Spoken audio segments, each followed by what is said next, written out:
أشرقت نفسي بنور من فؤادي حينما رددت يا رب العباد، وانتشت روحي وصار الدمع يجري.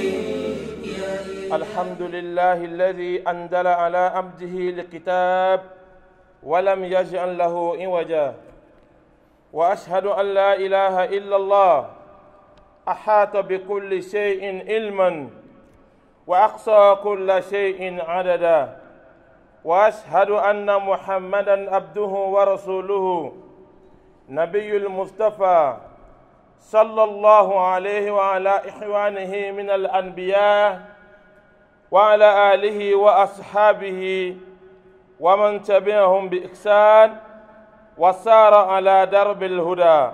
أما بعد، فاتقوا الله عباد الله، اتقوا الله حق تقاته ولا تموتن إلا وأنتم مسلمون. وقال الله تعالى بعد أعوذ بالله من الشيطان الرجيم: واتقوا يوما ترجعون فيه إلى الله ثم توفى كل نفس ما كسبت وهم لا يظلمون. صدق الله العظيم. إخوة الإيمان، ألا إن من تقوى الله تعالى تلاوة كتابه العزيز أعناء الليل وأطراف النهار، وتدبر آياته والعمل بمحكمه والإيمان بمتشابه. كتاب أنزلناه إليك مبارك ليدبروا آياته وليتذكر أولو الألباب. كتاب فصلت آياته لقوم يعلمون. كتاب أحكمت آياته ثم فصلت من لدن حكيم خبير.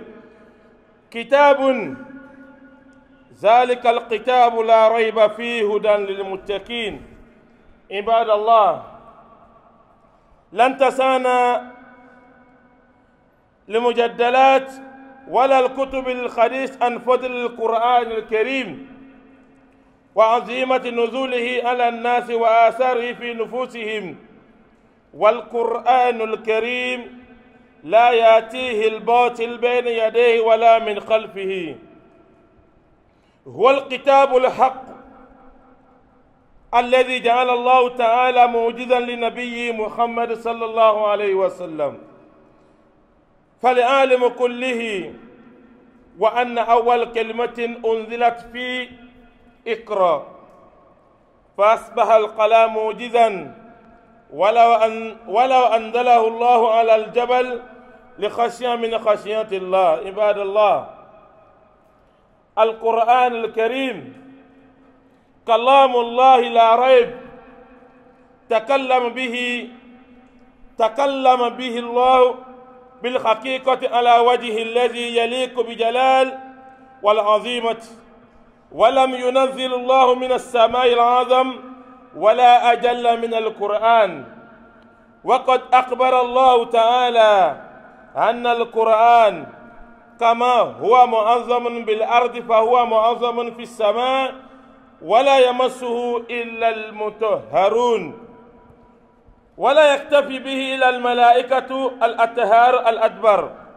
عباد الله، قال الخليفة عثمان بن عفان: لو طهرت قلوبنا ما شبينا من كلام الله، أو لو كانت القلوب طاهرة لظل المؤمن صباغة ومساءة يقرأ القرآن ويتبروا، لأنه شفاء لما في صدور وآياته معظمة إليه ربانية. فمن قرأ آيات القرآن زاده الله تعالى إيمانا على إيمانه. قال الله تعالى: الله نزل أحسن الحديث كتابا متشابها مثاني تقشعر منه جلود الذين يخشون ربهم ثم تلين جلودهم وقلوبهم إلى ذكر الله. ذلك هدى الله يهدي به من يشاء ومن يضلل الله فما له من هاد. فالقرآن عباد الله كلام الله المنزل على حبيب الله محمد صلى الله عليه وسلم المتعبد بالتلاوة المقبول بالتواتر المبدأ بسورة الفاتحة المختوم بسورة الناس. اللهم اجعل القرآن ربيع قلوبنا والنور صدورنا وجلاء أحزاننا. اللهم زينا بزينة القرآن وأكرمنا بكرامة القرآن وشرفنا بشرافة القرآن وألبسنا بخلقة القرآن يا ذا الفضل والإحسان برحمتك يا أرحم الراحمين. أقول قولي هذا وأستغفر الله لي ولكم ولسائر المسلمين من كل ذنب فاستغفروه إنه هو الغفور الرحيم. الحمد لله رب العالمين والعاقبة للمتقين ولا عدوان إلا على الظالمين والصلاة والسلام على حبيبنا ومولانا محمد صلى الله تعالى عليه وعلى آله وأصحابه وسلم تسليم. أما بعد, louange à Allah qui a fait descendre le Coran sur son serviteur Muhammad sallallahu alayhi wa sallam. Et il n'y a point introduit d'ambiguïté. Il n'y a point introduit d'ambiguïté. J'atteste qu'il n'y a de divinité digne d'être adorée en dehors d'Allah, qui a tout englobé de son savoir et a tout dénombré. J'atteste aussi que Muhammad est son serviteur et son messager, le prophète élu, qu'Allah le bénisse, ainsi que ses autres frères prophètes, sa famille, ses compagnons et tous ceux qui les auront suivis avec bonté jusqu'au jour de la résurrection. Serviteurs d'Allah, craignez Allah et craignez Allah le jour où vous serez ramenés vers Allah. Alors chaque âme sera rétribuée de ce qu'elle aura acquis et elles-mêmes ne seront point lésées. Chers frères et sœurs dans la foi, aujourd'hui et les prochaines semaines, nous ferons un certain nombre de sermons sur le Saint-Coran, ses mérites, sa méditation, son impact, etc. En effet, la lecture fréquente du Saint-Coran, la méditation de ces versets, le fait d'agir par son décret et la croyance en ces versets qui se ressemblent font partie intégrante de la crainte d'Allah. Le Tout-Puissant Allah dit, un livre béni que nous avons fait descendre vers toi, afin qu'il médite sur ces versets et que les doués d'intelligence réfléchissent. Un livre dont les versets sont clairement détaillés pour les gens doués de connaissance.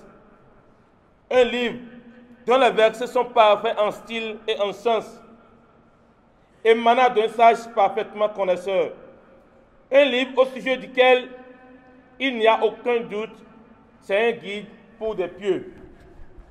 Serviteurs d'Allah, les volumes et tomes des livres ne pourront être suffisants pour que nous parlions de la vertu du noble du Saint-Coran, de la grandeur de sa révélation aux hommes et de son impact sur les âmes.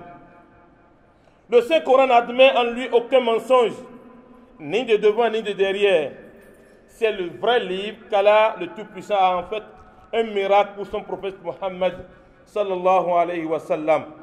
Et donc pour l'humanité tout entière, le premier mot qui est révélé est li, ikra, le discours divin à l'homme miraculeux.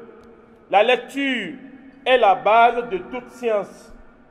Si Allah avait descendu ce Coran sur la montagne, elle aurait été illuminée par la crainte d'Allah. Serviteurs d'Allah, le noble Coran est la parole d'Allah. Il n'y en a aucun doute. Par le Coran, Allah a réellement parlé d'une manière qui convient à sa magnificence et à sa grandeur. Allah n'a point fait descendre du ciel un livre plus grand et plus majestueux que le Saint-Coran.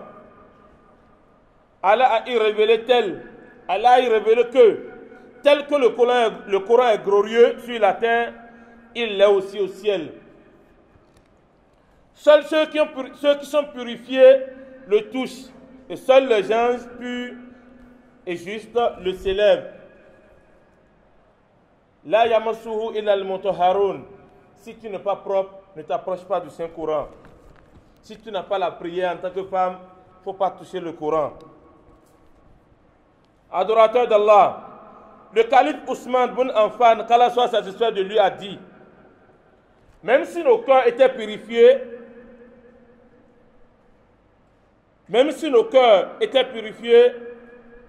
nous ne rassirerons pas des paroles d'Allah.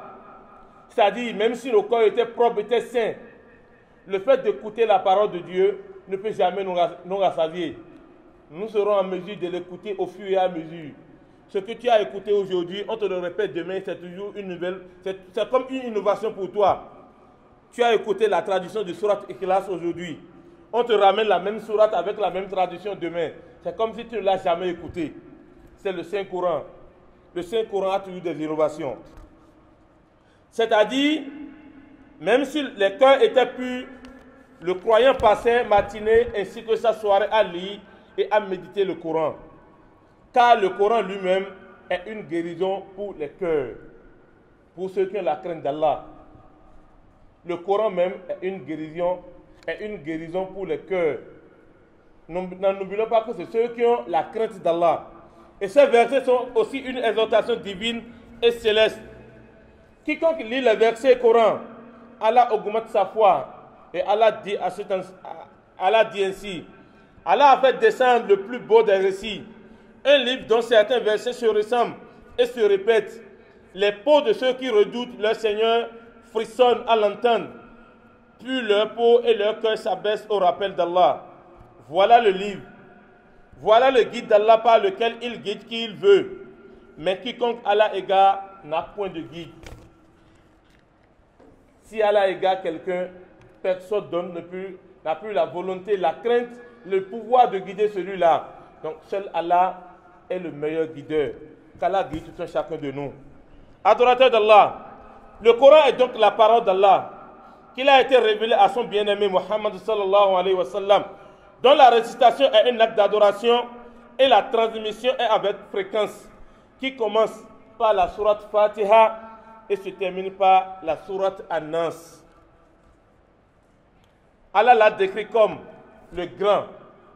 Il dit: nous t'avons donné les 7 versets que l'on répétait, ainsi que le grand Coran.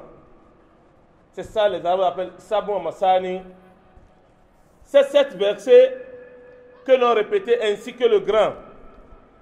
Allah soit-il là aussi décrit dans l'écriture mère de sublime et remplie de sagesse. Il est auprès de nous, dans l'écriture mère, l'origine du ciel, sublime et remplie de sagesse. Il ne fait aucun doute que l'une des grandeurs du Coran est qu'il est sublime, de par sa place, son honneur et son mérite, car il est au-dessus de tous les livres. Il n'y a pas cet livre-là qui est au-dessus du Saint-Coran, nous le savons tous. Et c'est un miracle qui restera éternellement sur la surface de la terre. La bénédiction de ce livre s'étend jusqu'au jour de la résurrection, et son don est grandissant et ne s'épanouit jamais. Il suffit le rythme de la vie, puis il vient en intercesseur pour ses compagnons. Tel que le prophète l'a dit: Man qara Qur'an, il dit Man yakra le Qur'an, sallallahu alayhi wa sallam. Il dit: celui qui lit le Coran, ce Coran viendra le jour de la résurrection comme un intercesseur pour demander le pardon auprès de son Seigneur. C'est-à-dire, le Coran vient comme un ange le jour de la résurrection pour dire: celui-là, il m'a lu, telle personne m'a lu, telle personne m'a lu, telle personne m'a lu. C'est la parole du prophète sallallahu alayhi wa sallam. Et le prophète, on a toujours dit: la yantiku anil hawa, il ne dit rien par sa volonté, sauf ce que Dieu lui recommande de dire, c'est ça qu'il nous dit. La bénédiction de ce livre s'étend jusqu'au jour de la résurrection, et son don est grandissant et ne s'épanouit jamais. Il suit le rythme de la vie, puis il vient en intercesseur pour ses compagnons. Il tire sa puissance de celle et de celui qui l'a descendu. Gloire et pureté à lui. Allah dit: Hamim. Seul lui connaît la traduction et la signification de ces deux versets. La révélation du livre émane d'Allah, le puissant, le sage. Allah l'a également décrit comme le livre béni. Et le Tout-Puissant dit, voici un livre. Le Coran béni que nous avons fait descendre, confirmant ce qui existait déjà avant lui. C'est-à-dire, quand le Coran est venu, il n'a jamais dit que la Torah est faux, Injil est faux, tel livre est faux, tel livre est faux. Le Coran a accentué sur la vérité des livres qui étaient déjà venus avant le Coran. Donc tout ce que les autres livres ont dit, on retrouve tout cela dans le Saint-Coran. C'est-à-dire c'est une réalité. Le livre de Moussa, le livre d'Isa, le livre de Daoud, tous ces livres sont des réalités. Mais quand le Coran est descendu, il a rassemblé tous ces livres en un seul livre. Donc celui qui lit le Coran a déjà lu la Torah, l'Injil et la Zeboura. Le Coran est là afin que tu avertisses la mère des cités. C'est-à-dire, les chefs de la Mecque, le Coran est descendu pour les avertir, pour dire, n'oubliez pas, parce que parmi eux, il y avait les Ansors, les Juifs, ceux qui disaient que c'était le christianisme qui était la seule religion. Donc quand le Coran est descendu, il les avertissait. Le Coran est là, c'est la mère des livres. Le Coran est là. Tout ce qui se retrouve dans l'Injil se retrouve dans le Coran. Mais par contre, il y a des gens qui sont pour, il y a des gens qui sont contre jusqu'à aujourd'hui. Ceux qui croient au jour dernier, ils croient et demeurent assidus dans leur salade. Ceux qui croient, nous qui croyons, nous sommes là aujourd'hui, nous suivons le Saint-Coran, nous suivons les prières surrogatoires, nous suivons les prières obligatoires. Ce qui est sûr, si nous sommes en train de le faire avec une foi sincère, le jour de la résurrection, chacun verra ce qu'il a pu faire dans ce bas monde le jour de la résurrection. Dieu ne donnera jamais les bénédictions ou bien les récompenses de quelqu'un à l'autre. C'est impossible. Dieu ne fait pas comme ça. Il dit également, et voici un livre béni que nous avons fait descendre. Suivez-le donc et soyez pieux afin de recevoir la miséricorde. Ouais, le Coran est là. Il a décrit tout. Tout ce que nous voulons dans ce bas monde, c'est dire dans le Coran. Il suffit de le suivre avec un cœur sincère. Il suffit de le suivre avec la piété. Il suffit de le suivre avec ses règles. C'est le Coran qui nous a dit Tekullaha, craignez Dieu. Wala tamutuna illa wa antum muslimun. Et ne mourrez pas qu'en étant soumis totalement et qu'en étant musulman. C'est le Coran qui nous a dit cela. C'est le Coran qui nous dit Innal lezina amanu wa amilu solihat. Ceux qui croient vraiment, ceux qui ont la foi et qui font et qui agissent selon leur foi sont les gens qui sont pieux sur cette terre et le jour de la résurrection. Donc, le Coran est venu pour nous donner des versets et pour nous donner certains passages pour que nous puissions comprendre réellement la religion dans laquelle nous sommes. Aujourd'hui, il n'y a plus de faux. Il n'y a plus de faux, ni de vérité. Il y a la vérité si tu veux avoir la vérité. Il y a de faux si tu veux croire le faux. Il n'y a pas cette chose que tu veux aujourd'hui. Tu tapes seulement sur Google, il t'amène tout. Toute description, tout ce que tu veux sur le Coran, il t'amène tout. Donc aujourd'hui, personne ne peut encore blâmer quelqu'un. Sauf si tu veux être ignorant, tu ne veux pas connaître. Or, le prophète dit Talabul ilmi faridatun ala kulli muslimin wa muslimatin. Chercher la connaissance. La recherche de la connaissance est une obligation. C'est obligatoire pour tout un chacun de nous. Je suis âgé, je ne peux pas chercher la connaissance, c'est faux. C'est depuis le berceau jusqu'à la tombe. Si Dieu n'a pas encore arraché ton âme, sache que tu es toujours là, tu es toujours dans la continuité du chercher de ton savoir. C'est très important pour tout un chacun de nous. Donc l'islam, ce n'est pas j'ai envie de faire, je vais le faire. C'est la connaissance. L'islam, ce n'est pas, oui, je connais ça, hein, les gens m'ont dit ça. Non. Il faut avoir les preuves authentiques. Et c'est le Coran et c'est les paroles du prophète sallallahu alayhi wa sallam. S'il n'y a pas ça, tu n'as pas ces deux versets-là pour te justifier comme preuve, tu ne peux même pas parler parmi les gens. Il faut avoir les versets coraniques et les hadiths du prophète sallallahu alayhi wa sallam. Allah le Tout-Puissant fait du Coran la source de nos cœurs, la lumière de nos poitrines le dissolvant de nos peines et de nos soucis, ainsi que le pardon de nos péchés. Par ta miséricorde, tu es le plus miséricordieux des miséricordieux. Seigneur du monde, guide nos pas, et comme nous parmi ceux-là qui écoutent la parole de Dieu et l'appliquent de la meilleure des façons. La ilaha illallah, la hawla wa la quwwata illa billahi al-aliyyil azim. Voici un peu les mérites et les récompenses du Saint-Coran. Inch'Allah, le vendredi prochain, nous allons continuer et qu'Allah le Tout-Puissant nous aide. Et nous compte parmi ceux-là qui seront encore présents le vendredi prochain et faites beaucoup de maudits sur cette terre. La ilaha illallah, la hawla wa la quwwata illa billahi al-aliyyil azim. Ada ọpẹ́ fún Ọlọ́run. Adu ọpẹ́ fún Ọlọ́run. Adu ọpẹ́ fún Ọlọ́run. Ọba ọlá adu ọpẹ́ fún ọba tí òun náà ló ṣe ká ní pé òun náà lọ́pẹ́ tọ́ sí. Kò sẹ́ni tá lè dúpẹ́ fún. Mo ti sọ fún wa pé gbogbo ìrun tá ń kí ń bí à ń kí fúnra wa ni. Àwẹ̀ tá ń gbà à ń gbà fúnra wa. Fẹ́rí ara wa fẹ́ ṣe tá ń dání. Kò sí nǹkan kan tọ́lọ́run nídìí lọ́rọ̀ nìkọ̀ọ̀kan wa tí ìbá iṣẹ́ ọpẹ́. Kò sẹ́ni kan tá lè dúpẹ́ fún tí ò ju Ọlọ́run lọ. Tẹ́ẹ̀dá bá ṣe oore fún ẹ tó bá dú ọpẹ́ fún o mọ oore Ọlọ́run látara ẹnu tẹ́ẹ̀dá ṣe fún ẹni. Lófin ní man lam yashkuru nasa lam yashkuru Allah.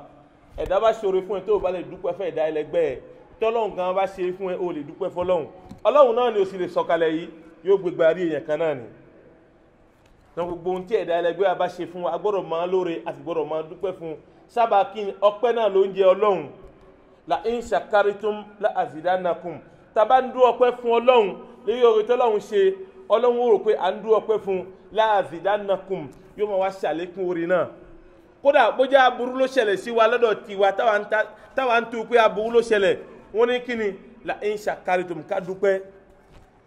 Nítorí Ọlọ́run ìṣèkà Ọlọ́run ìṣe aburú tọ́lọ́run bá ṣí gàgà sábàbí tó fà á tóun fi ṣe bẹ́ẹ̀ á padà mọ́ dúpẹ́ fọlọ́run àmọ́ Ọlọ́run fi hàn wá àyèmọ́ fi hàn wá náà ní fi ń jẹ́ Ọlọ́run lórí ẹnìkọ̀ọ̀kan wa ẹni gbogbo ohun tó bá ṣẹlẹ̀ sẹ́dá a gbọ́dọ̀ máa dú ọpẹ́ kò wá látọwọ́ èèyàn kan o ó wá látọwọ́ Ọlọ́run ni aburú ló ṣẹlẹ̀ ni dáadáa ló ṣẹlẹ̀ ni a gbọ́dọ̀ máa dú ọpẹ́ fún un tá bá ń dú ọpẹ́ náà la azidannakum yóò máa wá ṣàlékún ẹ̀ tó bá jẹ́ oore ni tó bá jẹ́ aburú ni yóò máa wá wò pé a bá dú ọpẹ́ fún yóò ká aburú náà kó ń lẹ̀ wala in kafartum inna azabi la shadid Ọlọ́run ní ìyàtọ̀ wọn Ọlọ́run ó le gan ni o ìyàtọ̀ wọn Ọlọ́run ó ní agbára débi ń pé iná ta máa ń dá láyé ẹwọ ìṣáná kàtà máa ń ṣàtà fún máa ń dáná abáfẹ́ tọwọ́ bọ̀ ní ayé bí tí mo ṣe tí mo ń jóyàn ó ní náà kìámà kékeré bí ń tí nínú ẹ̀ ní iná ta fi ń ṣe ń jẹ láyé tòun ti bẹ́ẹ̀ náà ta ayé ń jó wa kí ló wá kò fún ta kìámà Ọlọ́run jẹ́ kí iná kìámà ojú ẹnì kọ̀ọ̀kan wa Ọlọ́run yà wá ya iná ọba náà làwa dúró ọpẹ́ fún ọba tó pa èmi tó pa ìwọ náà tó wá kà wá kú ẹ̀mí tí ó máa bẹ ní ìjọ Jímọ̀ tèmi tá a máa gbọ́ wútúbà ọba náà kan náà ni a dúró ọpẹ́ fún ǹjẹ́ àti jẹ́ ìjọ náà tá a ti dágbére fúnra wa ń bí ǹjẹ́ ẹ̀mí ò lọ ẹ̀mí lọ ǹjẹ́ àwọn èèyàn ọ̀pẹ̀lá sílẹ̀ tó láwọn tó ṣe ká nípa ara wọn yá tẹ́lẹ̀ àyèmọye nǹkan bẹ́ẹ̀ ló ti ṣẹlẹ̀ tòun ti bẹ́ẹ̀ náà Ọlọ́run kà wá kú ẹ̀mí tí ó máa dúpẹ́ jàmá ọpẹ́ ẹnì kọ̀ọ̀kan wa kò tóhun tí Ọlọ́run ti ṣe fún wa àmọ́ a máa dúpẹ́ náà kọ́lọ́run gba àtàyè púpọ̀ fẹ́ nìkan ọ̀kan wa Ọlọ́run la wá dúpẹ́ fún Ọlọ́run tó ṣe kíni òun ló sọ alukurani kalẹ̀ ó sọ alukurani kalẹ̀ ní pípé tí ṣe ká ní pé kò tún sí nǹkan kan tí ó dín bẹ̀ Ọlọ́run tó sọ alukurani kalẹ̀ ó sọ fún wa fún àwọn tani ó sọ fún àlè umma ẹ̀ tí ń jẹ́ anabi wa Muhammad ó sọ kalẹ̀ fún anabi bẹ́ẹ̀ anabi tó ṣe ká ní pé òun náà fúnra ẹ̀ náà agbára tòun náà gba alukurani ṣùgbọ́n ó wu Ọlọ́run yọ̀ǹda Ọlọ́run fi gbé fún un Ọlọ́run náà làwa dúró ọpẹ́ fún àwọn ṣe ọ̀pọ̀lọpọ̀ àsàlátù fún ànábì wa Muhammad ìkẹ́ Ọlọ́run àti ọlá Ọlọ́run kó máa lọ bá ànábì àwọn ìyàwó ẹ̀ àwọn sàhábà tó ṣiṣẹ́ pẹ̀lú ẹ̀ gbogbo àwọn ọmọ tó bí àti gbogbo àwọn àlèhùnmọ̀ tó tẹ̀lé ìkẹ́ Ọlọ́run ọlá Ọlọ́run kó máa lọ bá ẹnì kọ̀ọ̀kan wọn àwa pèrè àwọn ṣàkíyèsí ẹ dákun torí tọ́lọ́ ẹ já bẹ̀rù Ọlọ́run wattaqu yawman ó ní ẹ já bẹ̀rù ìjọ kan wattaqu yawman ẹ jẹ́ ká bẹ̀rù ìjọ ẹ̀yọ̀ kan ìjọ wo ni ìjọ náà turja'una fihi ila Allah tí gbogbo wa náà á padà ṣẹ́rí padà síbi tá a ti kó abáki jímọ̀ làwa ń bí ibì kan la kó la fi wá bí abáṣetán á padà sí ibùgbé wa ayé yìí náà ta wà ibì kan la sá kó la fi wáyé náà wọ́n ní ká bẹ̀rù ìjọ kan ìjọ tí gbogbo wa padà kó láyé náà tá padà sọ́dọ̀ ọba tó dá wa summa tuwaffa kullu nafsin gbogbo ohun tí ẹ̀mí kọ̀ọ̀kan ṣe wọ́n mọ̀ fi hàn báyìí gbogbo ohun tí ẹ̀mí kọ̀ọ̀kan ṣe wọ́n mọ̀ fi hàn kullu nafsin gbogbo ohun tí ẹ̀mí kọ̀ọ̀kan ṣe wọ́n mọ̀ fi hàn ma kasabat wa hum la yuzlamun ẹ̀rí ọlọ́run ìṣọba alábòsí ohun tí ìwọ náà fọwọ́ rẹ̀ ṣe ní ayé ń bí wọ́n bá fi hẹ́nu gbogbo àlìkìyàmọ̀ ó lè kọ̀ mọ́ ìgbà náà ló máa sọ fọ́lọ́run pé láwùlá àhárítà ní kinní kan ọlọ́run ò ǹjẹ́ o bá lè dá mi padà sẹ́yìn kí n lọ tún gbogbo nǹkan tí mo ṣe kí n lọ tún ṣe kò ṣeé ṣe mọ́ eléyìí tó bá wáyé láàmú fi pera wa ṣàkíyèsí pé nǹkan kan bẹ tí ń jẹ́ àlìkìyàmọ̀ nǹkan kan bẹ tí ń jẹ́ ẹjọ́ kẹyìn wọ́n sọ fún wa pé ká bẹ̀rù ìjọ náà o ìjọ tí gbogbo wa náà á padà àtòrújà òun náà fihi ilallah á padà sọ́dọ̀ ọlọ́run ọba tó dá ẹnì kọ̀ọ̀kan wa ikhwatal iman wọ́n pe ẹ̀yọ́mọ̀ yá mi nínú Islam ẹjẹ́ àlọ́mọ̀ pé Allah inna min taqwallahi ta'ala tilawati kitabihi ẹ̀rí ohun tá à ń pè ní kéèyàn nígbàgbọ́ sí ọlọ́run nínú ìnígbàgbọ́ sí ọlọ́run ní mọ́ mú ẹ̀dá ní mọ́ lọ gbé Al-Qur'ani pé òun fẹ́ kà tí a bá bẹ̀rù ọlọ́run a lè gbé Al-Qur'ani pé a fẹ́ kà ní wọ́n sọ fún wa pé inú kíkà Al-Qur'ani òun náà ń bẹ nínú ìnígbàgbọ́ sí ọlọ́run ana al-layl wa atrafa an-nahar Qur'an tó ṣe ká ní pé á di lóru wọ́n sọ fún Suratul Muzammil pé ya ayyuhal muzammil qum al-layla illa qalilan nisfahu aw inqus minhu qalilan aw zid alayhi warattilil Qur'ana tartila wọ́n ní ká jí ní ìdá méjì òru àbí ìdá mẹ́ta àbí kó lé díẹ̀ fi kún kí la fẹ́ ṣe warattilil Qur'ana tartila tó bá yan náfìlà méjì bù ṣe gbé Al-Qur'an yẹn kó bẹ̀rẹ̀ sí ka ibi tó bá mọ̀ kì í ṣe ọ̀rọ̀ yẹn ni kó ka gbogbo ẹ̀ wọ́n bá ètò mọ̀nú ẹ̀ náà wọ́n ní kò gbé kí wọ́n náà bẹ̀rẹ̀ sí kà á wọ́n ní ana al-layl wa atrafa an-nahar tó bá kà á lóru tán tó bá tún di ọ̀sán ẹlòmíì ò ráyè kà á lóru ọ̀sán lòun ráyè gbìyànjú kó tún gbé lọ́sàn náà kó tún kà á bó bá ṣe wù ẹ́ wọ́n bá ètò mọ̀nú ẹ̀ náà wọ́n ní ká tún kà á bẹ́ẹ̀ bákan náà tó bá ti jẹ́ pé ìrọ̀lẹ́ náà ni àmọ́ ká má gbé pálípálí ká má kà á ní kò dáa wọ́n ní gbogbo eléyìí náà ìbẹ̀rù ọlọ́run kan ní ó sun adé díẹ̀ dọ́ńtà bá ń bẹ̀rù ẹni tí ń bẹ̀rù ọlọ́run lóòótọ́ agbọ́dọ̀ máa dé Al-Qur'an agbọ́dọ̀ máa ṣe kíni agbọ́dọ̀ máa kà á wa tadabburu ayatihi ẹ̀rí àwọn ayé àti ìmọ̀nà Al-Qur'an gbogbo kò sí màjèsí kan gbogbo nǹkan tó ń bẹ nǹkan tó fojú hàn ní tí ọ̀kan ò bá yé ẹni kó béèrè lọ́dọ̀ àwọn tó yé kó ṣàlàyé fún ẹ Al-Qur'an ó wà lédè Faransé Al-Qur'an ó wà lédè Yorùbá ó wà lédè Haúsá ó ṣeé ṣe kó ka èdè tí wọ́n gbọ́ tòun ti bẹ́ẹ̀ náà kó má gbọ́ ọyé lọ béèrè lọ́dọ̀ àwọn tó gbọ́ ọyé kí wọ́n ṣàlàyé fún ẹ. kitabun anzalnahu ilayka mubarak ó ní tíra kan ni kitabun anzalnahu ta sọ̀kalẹ̀ fún tani anabi wa Muhammad ilayka mubarak tíra tó ṣe ká ní pé alibarika tó bu aya ń bẹnu ẹ liyadabbaru ayati wa liyadhakkaru ulul albab tó ṣe ká ní pé àlàyé àyà kọ̀ọ̀kan ń bẹnu ẹ̀ waliyadhakkaru ulul albab tóun ti bẹ́ẹ̀ náà ọlọ́run tó wá sọ pé waliyadhakkaru ulul albab àwọn àyà tí àlàyé ń bẹnu ẹ̀ bákan náà kò lè yéèyàn kan àfẹn tó bá ní làákàyè wọ́n ní àlàyé ń bẹ nínú àwọn àyà kọ̀ọ̀kan tọ́lọ́run gbé kalẹ̀ àlàyé ń bẹnu ẹ̀ wọ́n tó wá ní àlàyé náà kò lè yéèyàn kan wa ma yadhakkar illa ulul albab ọ̀rọ̀ àwa ọlọ́run kò lè yíyàn kan àfàwọn tó bá ní làákàyè ẹranko ò ní làákàyè àwọn igi inúgbò ò ní làákàyè àwọn èèyàn náà ní làákàyè àwọn ọlọ́run bá wí a gbọ́dọ̀ gbìyànjú ká mọ kíkà Al-Qur'an ká mọ rírí Al-Qur'an tá a bá rí i ká ẹja fòrò ọmọ wa káwọn náà gbìyànjú kí wọ́n ka Al-Qur'an lọ́dún ṣe pàtàkì ni nítorí wọ́n ní Al-Qur'an shafi'an li ashabihi hadith tí mo wá tẹ́lẹ̀ náà nìyẹn shafi'an li ashabihi Al-Qur'an náà yóò wá ṣẹ̀fí àn lóhun nìkan yóò wá ní ìwá èèyàn yóò máa wá ṣìpẹ̀ ẹrú tó kà á wọ́n máa sọ fún ọmọ kọ̀ọ̀kan tó ka Al-Qur'an ni pé ó dá ṣìpẹ̀ ẹ̀wọ̀n tó bá wù ẹ́ ọmọ tó bá ka Al-Qur'an nínú ẹbí kan wọ́n máa sọ pé ó dá ṣìpẹ̀ ẹ̀yìn tó bá wù ẹ́ ní ìdílé bàbá ẹ̀ ṣìpẹ̀ ẹ̀yìn tó bá wù ẹ́ ní ìdílé yẹ ẹ̀ ó dá àwa náà kà á àfòrò àwọn ọmọ kí wọ́n kà á kí ló fi dá wa lójú pé iṣẹ́ ìṣe wa mọ́ níwájú Ọlọ́run kò sí nǹkan tó dá wa lójú tó eléyìí náà ni ó máa jẹ́ àwọn nǹkan pẹ́pẹ̀pẹ́ tá a mọ̀ fi gbé tí ó sì ká ní pé bá dijọ́ gbé nàlẹ́ kìí ọ̀rọ̀ wa yóò fúyẹ́ níwájú Ọlọ́run kọ́rọ̀ amárò di ń pé waqifuhum innahum mas'ulun Ọlọ́run o ẹ má jẹ́ wọn lọ ẹ dá wọn dúró àwọn ni wọn kọ́ mi mo ní ìbéèrè tí mo fẹ́ bi wọn àwọn ọmọ ní ó máa sọ bẹ́ẹ̀ fún Ọlọ́run waqifuhum Ọlọ́run ẹ dá wọn dúró tí iṣẹ́ òbí bá ti dá àbùṣe tóbi bá ti rí pé ó ti sílẹ̀ pàlẹ̀ jẹ́ náà kalẹ̀ fóun ọmọ ọmọ sọ Ọlọ́run waqifuhum ẹ bá mi dá wọn dúró innahum mas'ulun mo ní nǹkan tí mo fẹ́ bi wọ́n bí ìgbésí ayé mi ṣe wà yìí àwọn ló ṣe báyìí fún mi ọ̀dà ta ní fẹ́ kọ̀rọ̀ ẹ̀kọ́ rí bẹ́ẹ̀ ń jẹ́ gbélé àlèkè ẹnìkan ò fẹ́ bẹ́ẹ̀ eléyìí a mọ̀ pèrè àwọn sákìyèsí náà ni ẹ̀rí Al-Qur'anul Karim wọ́n ní ìwé kan tó tóbi ní tí ìwé kan ọ̀tún tóbi tó mọ́ Al-Qur'anul Karim wọ́n ní ìwé náà pàtí ìwé náà sọ̀kalẹ̀ òun kọ́ ni ìwé tó kọ́kọ́ sọ̀kalẹ̀ àwọn ìwé kan ti sọ̀kalẹ̀ tẹ́lẹ̀ ṣùgbọ́n ìgbà tí Al-Qur'an dé gbogbo ìwé tó sọ̀kalẹ̀ kúkú yàn ìwé náà ní rọ́ musaddiqan lima ó pè gbogbo ìwé náà ní ìwé òdodo tó anabi Isa gbà wá anabi Dawuda náà gbà anabi Musa náà gbà Muhammad náà gbà Kùránì wá gbàtí Kùránì dé kò sọ pé gbogbo ìwé tó ti kọjá irọ́ ní gbogbo ẹ̀ ó ní gbogbo ìwé tó kọjá náà òdodo ń bẹ́ẹ̀ ṣùgbọ́n òun ni ìyá gbogbo ìwé tó ti kọjá gbogbo ohun tí àwọn tí àtọ̀hún ti sọ gbogbo ẹ̀mẹ́ náà Al-Qur'an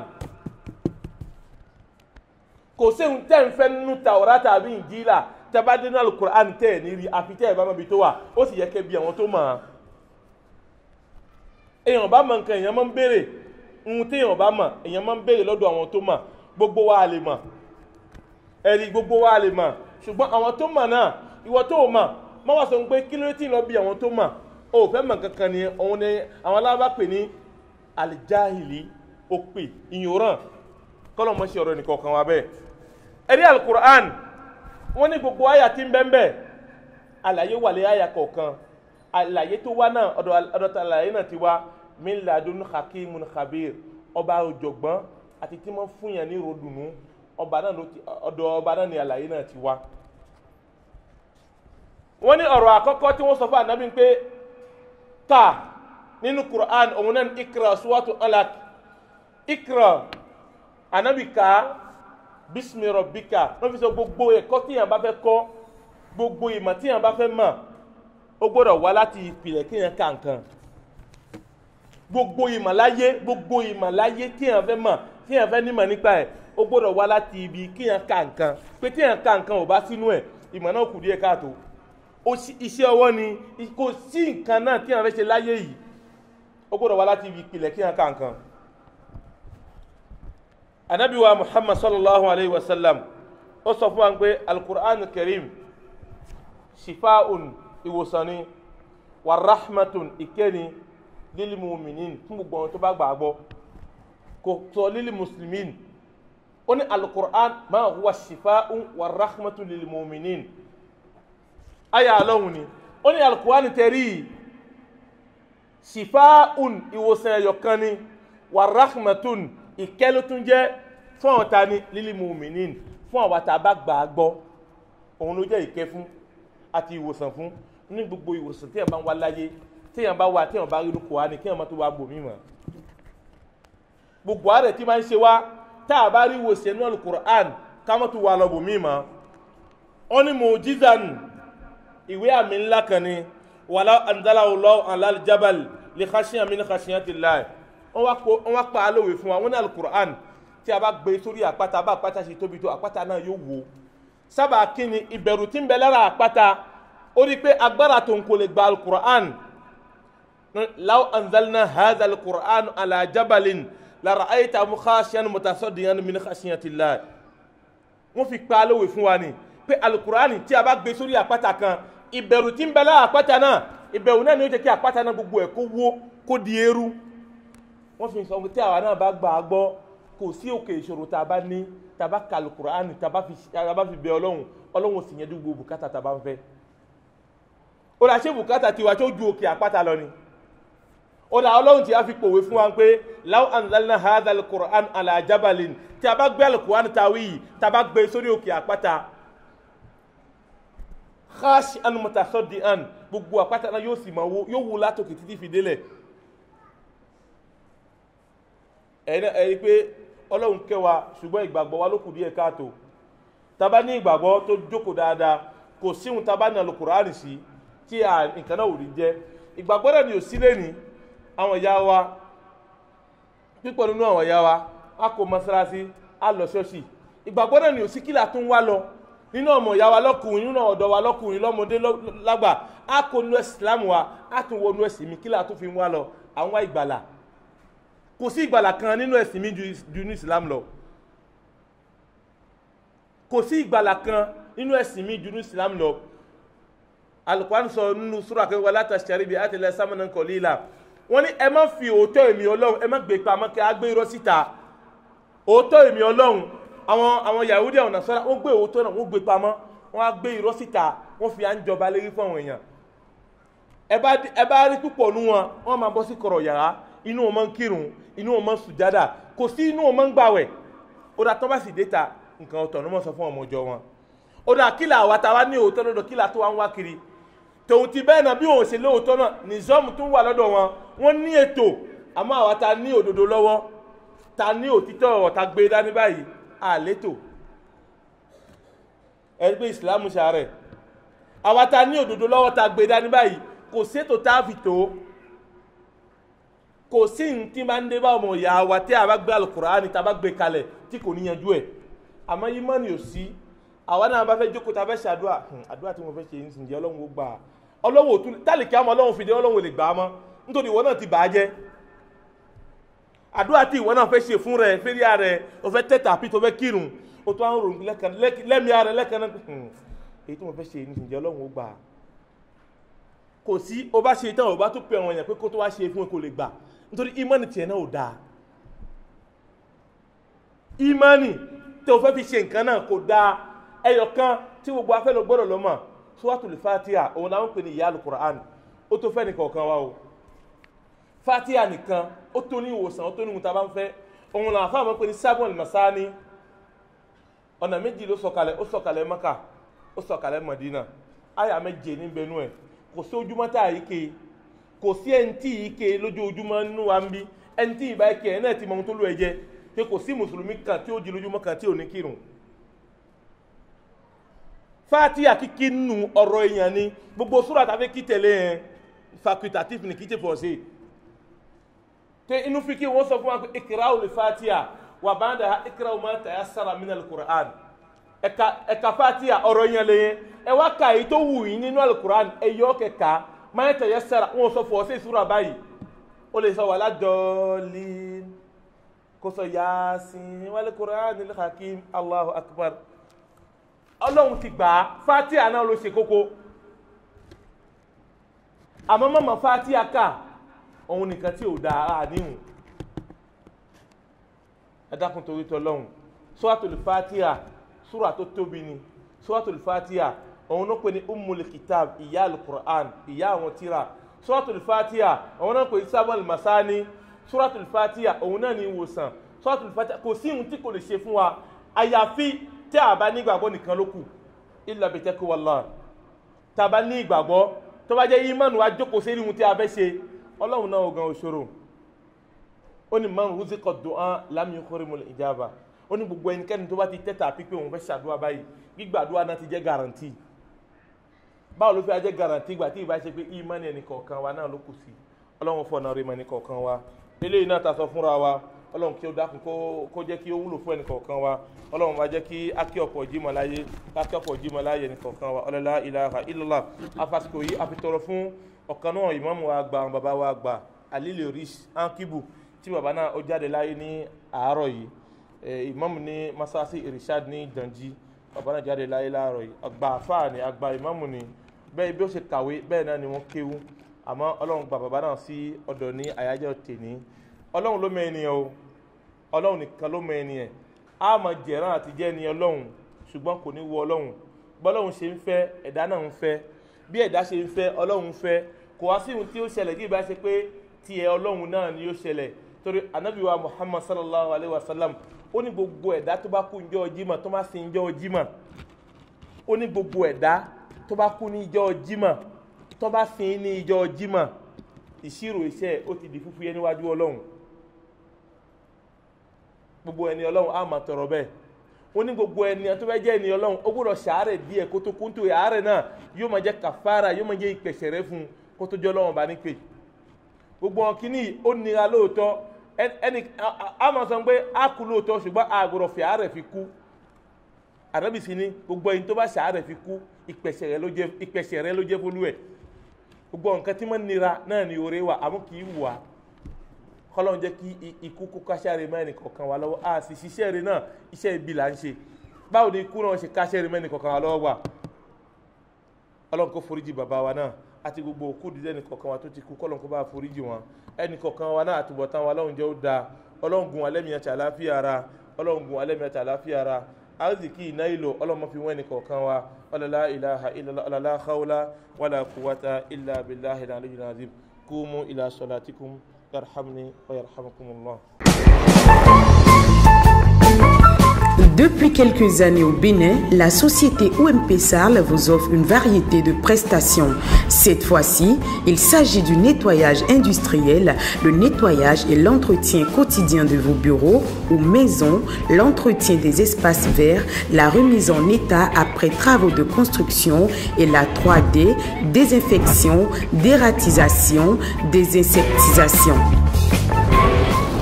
La prestation de choix pour un nettoyage régulier de vos locaux professionnels et industriels avec des horaires flexibles à Cotonou et partout dans le Bénin.